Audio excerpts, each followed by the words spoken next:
જ્યારે માર્ગ પ્રગટ થયો ત્યારે 550 વર્ષ પહેલાની સામાજિક પરિસ્થિતિ, પારિવારિક પરિસ્થિતિઓ, આધુનિક પરિસ્થિતિ, વિજ્ઞાનની પરિસ્થિતિ, આપણી જીવન, ખાનપાન, રહેનસહેન, ભાષા, વૈભવ, વસ્તુ, આ બધાની પરિસ્થિતિઓનું મૂલ્યાંકન આજે જો આજની આપણી જીવન શૈલી અને આજના યુગ સમય સાથે કરીએ તો ઘડી બે ઘડી, કલાક બે કલાકનો નહીં, રાત દિવસનો ફરક છે.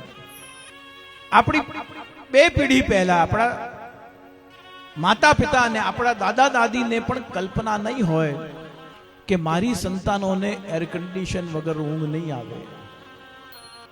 એ સવારે ઉઠતાની સાથે બ્રેડ બટર ખાશે એવી કલ્પના પણ નહીં હોય.